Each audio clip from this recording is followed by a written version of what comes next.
Welcome to this week's press preview. I'm Heather Pasfield and I'm here with editor James Beeson and deputy editor Josh Mines. Hi, and thank you for joining me here today.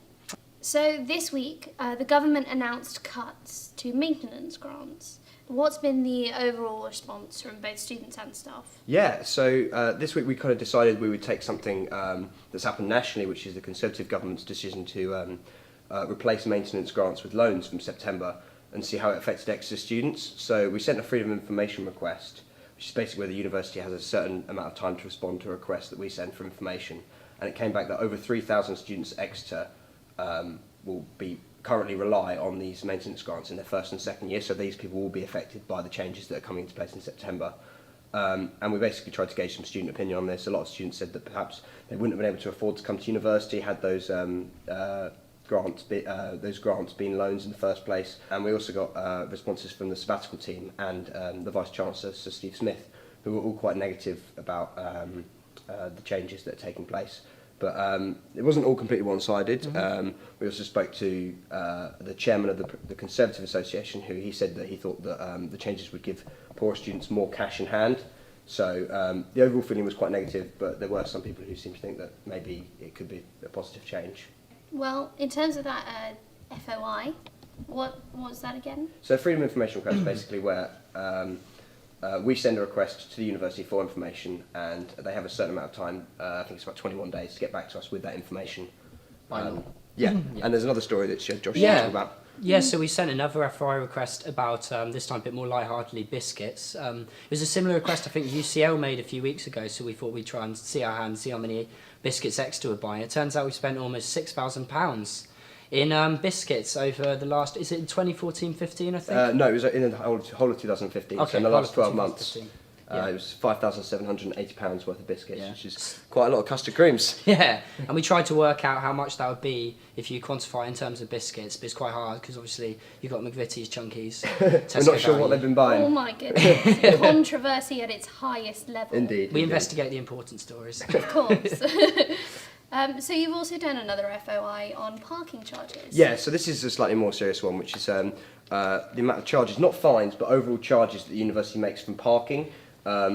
And so it turns out that in 2014-15 year, so last academic year, the university made nearly £350,000 from these charges. So that could include permits, fines, pay and display, all of the costs associated with parking on campus. Where does that money go? So basically, the university claims on their website that they reinvest that money in sustainable alternatives, such as a shuttle bus which runs from St David's up to campus, and promoting, people to walk and cycle to campus through schemes and stuff like that. But actually, on the website, it says that only £155,000 on average is spent on that per year. So we kind of asked, well, where does the other £195,000 go? And the university, they said that some of it goes into maintaining the car park, CCTV, but we didn't really feel like there was a satisfactory answer as to where, that's quite a large amount of money, £200,000 almost. Yeah. It's quite a large discrepancy, but we're not we really sure weren't where able that's to going. find any more information about that. So that's interesting, and not great, but Yeah, well, what locally is happening in the university at the moment? So the big thing that's happening at the moment is sabbatical elections, of course. Yes. The candidates nominations are now closed, so all of the candidates have nominated themselves who are running for this year's position, and we've been busy making a special 12-page pull-out, which we do every year, which has all of the candidates, sort of a mini manifesto from all of the candidates, as well as we ask them some questions about what they think the biggest problems in Exeter are, who their role models are, could they name the current SABs, and of course whether they prefer curly fries or chips, which is that's the important question. And we've also passed a little verdict on each of the positions and said what we think the important issues are. And what do you think those important issues are? Well, I think it's interesting because you can see for different positions, like for example, with welfare, the same issues that we've actually been discussing quite a lot about the Wellbeing Centre, and actually a key debate last year when Naomi Armstrong won was about the Wellbeing Centre, was about the queues for it, and basically the lack of funding for it. I think for a while it was about a 6-week waiting period to get an appointment there. So that's quite a big debate again. In terms of education, though, I think a lot of the guild presidents and obviously the VP Education, people running for that position, have also suggested study spaces There's not enough of those around campus. So, to be honest, most of it feeds back again into this larger university issue that people keep talking about, which is the expansion of the uni. And that it seems at the moment we're expanding too fast in the facilities for students. And actually, this is the same with activities in terms of society spaces. There's not enough spaces to study or for activities on campus at the moment. I think that's going to play an important role in the debates come 2 weeks' time. Yeah, absolutely. So, taking a little bit of a wider scope, it's Kevin's 25th birthday. Yeah, that's right. So our music editors have done a double-page spread to celebrate the fact that the iconic venue is celebrating 25 years of existence. It's certainly a favourite night out of mine and Josh's.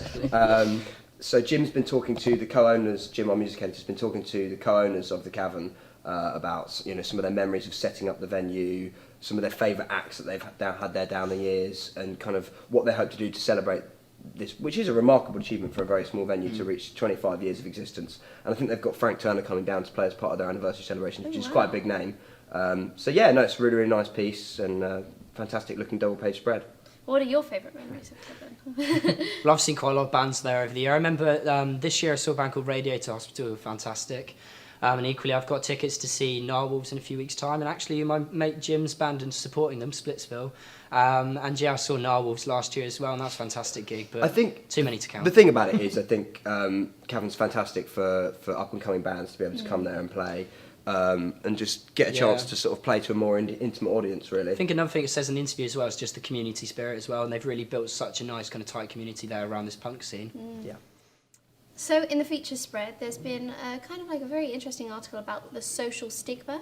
So this is basically a piece written by our other deputy editor, Eamon, and one of our writers, Tessa Boyd, and it's basically about the social stigma that comes along with being a certain height if you are a man or a woman. So Eamon's obviously suffered a certain amount of kind of stigma around the fact he's quite a short man, and Tessa equally reflects on her experiences being quite tall. I think she's 6'2". I think 6'3". 6'3" is it? So quite tall for a woman. And basically the kind of things they've had to, the kind of things that are said to them over the years. I think Eamon, for example, mentioned a time his teacher even said, "Oh, look how I didn't realise how short you were," and things like that. And they basically, I think, are trying to look at the way in which in society we often perceive it as the man should be kind of looking down on the woman. In fact, a lot of people in kind of dating profiles say, like, "I'm looking for this height person," and so that a lot of the article, I think, is trying to question why we have those stigmas and maybe, suggest that we shouldn't kind of hold those to be as important as we do at the moment.